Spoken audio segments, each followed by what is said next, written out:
আসসালামু আলাইকুম প্রিয় শিক্ষার্থীবৃন্দ, সবাই কেমন আছো? আশা করি তোমরা সবাই খুব ভালো আছো। তোমাদের সবাইকে লার্ন উইথ রাত্রি আক্তার লোপা ইউটিউব চ্যানেলে স্বাগতম। আমি রাত্রি। আজকে তোমাদের মাঝে আমি পঞ্চম শ্রেণীর ইংরেজি বইয়ের ইউনিট 2 লেসন 3-4 নিয়ে আলোচনা করব। দেখো, ইউনিট 2তে ছিল টাইটেল ছিল সি ইউ, মানে দেখা হবে। আমরা আগের ক্লাসে লেসন 1-2 পড়েছিলাম, সেখানে আমরা দেখেছিলাম যে অ্যান্ডি কোথায় যাবে। অ্যান্ডি বইমেলায় যাবে। তো আমরা যদি ছবিটা দেখি, প্রথমে এটা ছবি দেওয়া আছে, ছবিতে দেখা যাচ্ছে যে একটা বইমেলার মনে হচ্ছে যে কিছু বইয়ের ছবি, বইয়ের দোকান। তো এটা বইমেলা। অ্যান্ডির সাথে আরও অনেক মানুষ আছে যারা কথা বলছে। আমরা যদি পাঠটা পড়ি তাহলে আমরা বাকি সব কিছু বুঝতে পারবো যে ওরা কী নিয়ে কথা বলছে। তো আমরা কথা না বাড়িয়ে আমাদের পাঠটি শুরু করি। পাঠের প্রথম ডি, রিড অ্যান্ড সে, পড়ো এবং বলো। দেখো, প্রথমে অ্যান্ডি কথা বলছে, hello Tamal, how is your grandmother. Andy বলছে, হ্যালো তমাল, তোমার দাদি কেমন আছেন। হাউ মানে কেমন, হাউ ইজ ইউর গ্র্যান্ডমাদার মানে তোমার দাদি কেমন আছেন। Tamal, hi, she is fine thanks. Tamal বলছে, হাই, সে ভালো আছে ধন্যবাদ। অ্যান্ডি বলছে, come, let me introduce my colleagues. Colleague মানে সহকর্মী, সহকর্মী। তাহলে অ্যান্ডিকে বলছে কাম মানে আসো, let me introduce my colleague মানে আমার সহকর্মীদের সাথে পরিচিত হও। হাই এভরিবডি, বলছে হাই সবাই, দিস ইজ তমাল, এই Tamal. And Tamal meet mister Saha and missus Haider. কি বলছে তমালকে বলছে মিস্টার সাহা এবং মিসেস হায়দারের সাথে পরিচিত হও। And this is miss Smith, এবং এই হয় miss Smith. She is a new English teacher here, সে এখানকার নতুন ইংরেজি শিক্ষক। মিসেস স্মিথ বলছে, hello Tamal, nice to meet you. Missus Smith বলছে, হ্যালো তমাল, তোমার সাথে সাক্ষাৎ হয়ে ভালো লাগলো। নাইস টু মিট ইউ অর্থ তোমার সাথে সাক্ষাৎ হয়ে বা তোমার সাথে দেখা হয়ে ভালো লাগলো। তমাল, হ্যালো এভরিবডি, হ্যালো মানে এভরিবডি সবাই, নাইস মিটিং ইউ টু, সবাইকে বলছে তমাল তোমাদের সাথে সাক্ষাৎ হয়েও আমার ভালো লাগলো। এরপরে আছে আমাদের ল্যাঙ্গুয়েজ ফোকাস। ল্যাঙ্গুয়েজ ফোকাস মানে ভাষাগত আলোকপাত। ইউজফুল এক্সপ্রেশনস মানে প্রয়োজনীয় অভিব্যক্তি, মানে আমরা যে অভিব্যক্তিগুলো ব্যবহার করি সেগুলো। টু সে গুড বাই, বিদায় জানাতে আমরা বলি bye. See you later, see you, bye মানে বিদায়, সি ইউ লেটার মানে আবার দেখা হবে, সি ইউ মানে দেখা হবে। দেখো, এগুলো ছাড়াও কিন্তু আমরা আরও কিছু বলি, সেটা see you again, meet you again, talk later, good bye, এগুলো আমরা ব্যবহার করে থাকি। তো আশা করি তোমরা যখন তোমাদের বন্ধুর সাথে বিদায় জানাবে তাহলে তোমরা এই ইংরেজি ওয়ার্ডগুলো ব্যবহার করবে। দেখো, এফে আছে রোল প্লে। রোল প্লে মানে অভিনয় করো। Introduce one friend to another মানে এক বন্ধুকে অন্য বন্ধুর সাথে পরিচয় করে দাও। দেন সে গুড বাই, এরপর বলো গুড বাই মানে বিদায় বলো। ইউজ দ্য ইউজফুল এক্সপ্রেশন মানে প্রয়োজনীয় এক্সপ্রেশনগুলো ব্যবহার করো, প্রয়োজনীয় অভিব্যক্তিগুলো ব্যবহার করো। মানে বিদায় জানাতে কী কী প্রয়োজনীয় আমরা বললাম, যেহেতু bye, see you later, see you, meet you again, see you again, talk later, good bye, এগুলো আমরা ব্যবহার করতে পারি। তোমরা এটা নিজেরা করবে। কিভাবে করবে, ঠিক যে আগে আমরা ডায়লগটা পড়লাম ঠিক এরকম করে তোমরা বন্ধুদের সাথে শেষে বিদায় জানাতে তোমরা তোমাদের প্রয়োজনীয় অভিব্যক্তিগুলো ব্যবহার করবে। তোমরা এটা ক্লাসে কিংবা তোমাদের বাড়িতে তোমার বন্ধুদের সাথে চর্চা করবে। দেখো, এরপরে কি আছে, আমরা যদি পরের পৃষ্ঠাতে যাই, পরের পৃষ্ঠা লেসন 5-6। এখানেও কিন্তু আছে ল্যাঙ্গুয়েজ ফোকাস মানে ভাষাগত আলোকপাত। জি, টাইটেল উইথ নেম, টাইটেল অর্থ শিরোনাম বা পদবি। টাইটেল উইথ নেম অর্থ নামের সাথে পদবি। আমরা নামের সাথে কিছু পদবী ব্যবহার করি, এগুলো আমরা আজকে শিখব। এখানে লেখছে ফর মেন, মানে হচ্ছে ছেলেদের ক্ষেত্রে বা পুরুষদের ক্ষেত্রে আমরা ব্যবহার করি হচ্ছে use mister with the full name or just with the last name. তাহলে এটা কি? এটা হচ্ছে পুরুষের ক্ষেত্রে পূর্ণ নামের ক্ষেত্রে বা শুধু নামের শেষ অংশের সাথে জনাব ব্যবহার করি বা মিস্টার ব্যবহার করি। তাহলে ছেলেদের ক্ষেত্রে আমরা কি ব্যবহার করি? মিস্টার ব্যবহার করি। মিস্টারটা আমরা হচ্ছে পূর্ণ নামের ক্ষেত্রে ব্যবহার করতে পারি, কিংবা শুধু তার শেষের পদবীর সাথেও আমরা মিস্টার ব্যবহার করতে পারি। তারপর for marriage women, for marriage মানে হচ্ছে বিবাহিত, ওমেন অর্থ হচ্ছে মহিলা। তো বিবাহিত মহিলাদের ক্ষেত্রে use Mrs and at the husbands last name. তাহলে বিবাহিত মহিলাদের সাথে ক্ষেত্রে আমরা কি ব্যবহার করি? বিবাহিত মহিলার ক্ষেত্রে মিসেস এবং স্বামীর নামের শেষ অংশ ব্যবহার করে থাকি। For all women, for all women মানে হচ্ছে সকল মহিলাদের জন্য। You can also use miss pronounce, এটা উচ্চারণ হবে miss. Miss does not tell you if a woman is married or not. তাহলে ফর অল ওমেন মানে সকল মহিলার ক্ষেত্রে তুমি ব্যবহার করতে পারবে হচ্ছে miss. Miss does not tell you, miss বোঝায় না যে if a woman is married or not, মানে মিস বোঝায় না যে মহিলাটি কি বিবাহিত নাকি বিবাহিত না, মানে বিবাহিত এবং অবিবাহিত সকল মহিলাদের ক্ষেত্রে তোমরা মিস ব্যবহার করতে পারো। আর শুধু বিবাহিত মহিলাদেরকে তোমরা যদি স্পেসিফিকভাবে কিছু বলতে চাও তাহলে মিসেস ব্যবহার করতে পারবে। দেখো এখানে আছে হচ্ছে রিড অ্যান্ড ম্যাচ। আমরা এটা পড়বো একের সাথে, 1 2 3 4 এই প্রশ্নগুলো পড়বো এবং ABCD এটার সাথে আমরা ম্যাচ করব। ঠিক আছে, দেখি একে কি আছে। হোয়াটস ইউর ফুল নেম, তোমার পূর্ণ নাম কি?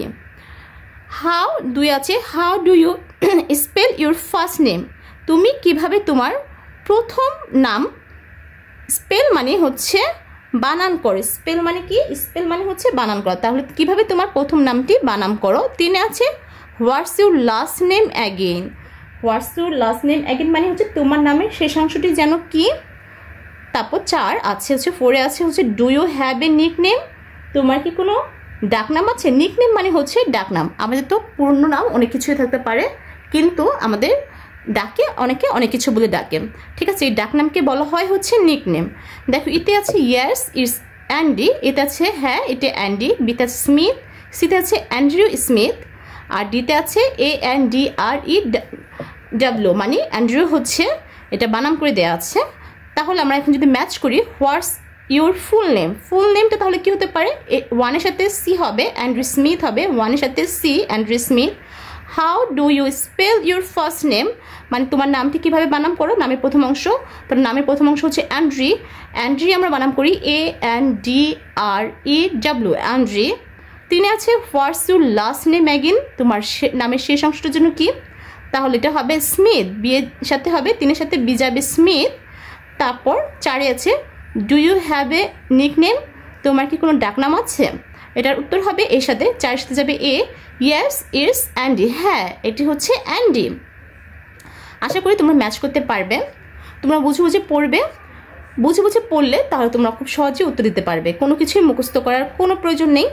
দেখো আইতে আছে হচ্ছে গ্রুপ ওয়ার্ক। গ্রুপ ওয়ার্ক মানে হচ্ছে দলগত কাজ। আমরা তখন কিন্তু করেছিলাম পেয়ার ওয়ার্ক মানে যুগ্ম কাজ, যেটা হচ্ছে 2 জনে করে। আর গ্রুপ ওয়ার্ক মানে হচ্ছে দলগত কাজ, অনেকজন মানুষ মিলে করে। Ask and answer the question, ask এবং আনসার দ্য কোশ্চেন মানে হচ্ছে প্রশ্নগুলো জিজ্ঞাসা করো এবং উত্তর দাও ইন অ্যাক্টিভিটি এইচ, অ্যাক্টিভিটি এইচের মতো করে। ঠিক আছে, তারপর রাইট ইউর ফ্রেন্ডস ইনফরমেশন বেলু, তুমি তোমার বন্ধুর তথ্যগুলো নিচে লেখো। বেলু মানে হচ্ছে নিচে লেখো, তার বন্ধুর তথ্যগুলো নিচে লিখবে। Full name, nick name, full name হচ্ছে পুরো নাম, নিক নেম অর্থ হচ্ছে ডাকনাম। তাহলে কোশ্চেনগুলো কি হবে? যেমন এই যে এই 4টি কোশ্চেনগুলোই হবে। প্রথম কোশ্চেন হবে হোয়াটস ইউর ফুল নেম, তাহলে তোমার বন্ধুর ফুল নেম বলবে। How do you spell your first name, তোমার নামের প্রথম অংশ বানাম করো, তাহলে তোমার বন্ধু নামের প্রথম অংশটি বানাম করবে। 3 হচ্ছে what's your last name again, তোমার নামের শেষ অংশটি কি? তুমি যদি জিজ্ঞেস করো তোমার বন্ধুর নামের শেষ অংশটি বলবে। তারপর 4 হচ্ছে do you have a nick name, তুমি জিজ্ঞেস করবে তোমার কি কোনো নিক নেম আছে মানে ডাকনাম আছে। তোমার বন্ধু ডাকনাম থাকলে সে বলবে ইয়েস, আর না থাকলে বলবে নো।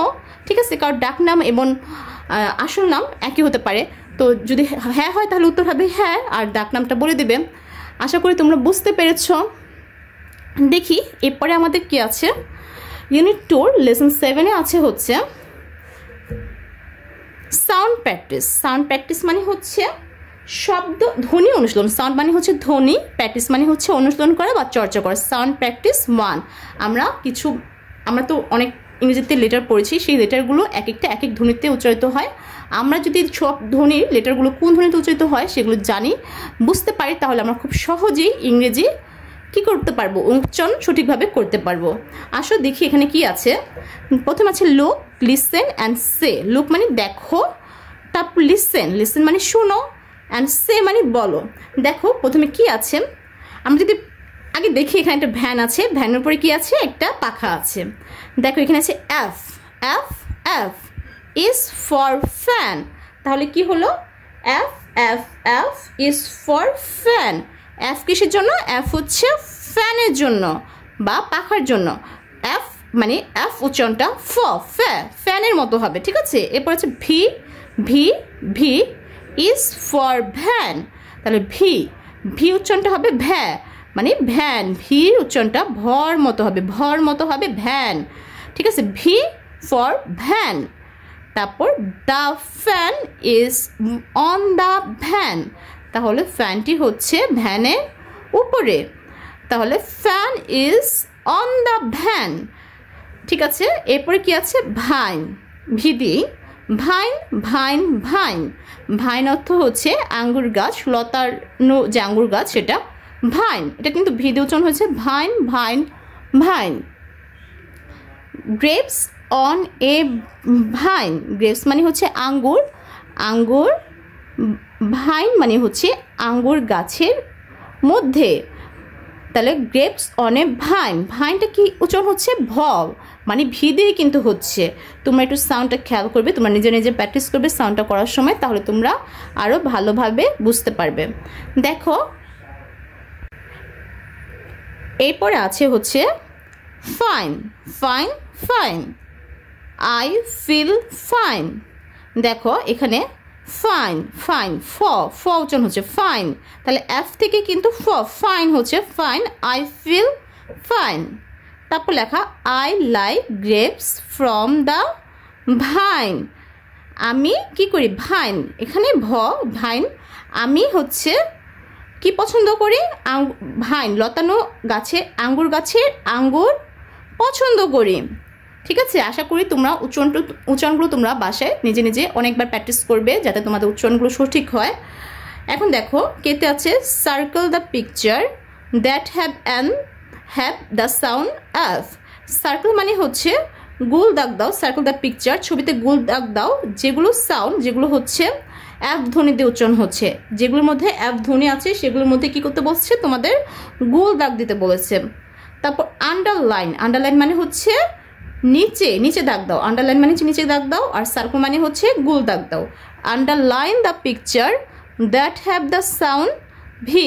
তা যেগুলো হচ্ছে ভি ধ্বনিতে উচ্চারণ হচ্ছে সেগুলো নিচে আন্ডারলাইন করতে বলেছে। দেখো এটা কি, এটা হচ্ছে এটা ফুলদানি। ফুলদানি যদি ইংরেজি বলি সেটা হচ্ছে ভাস।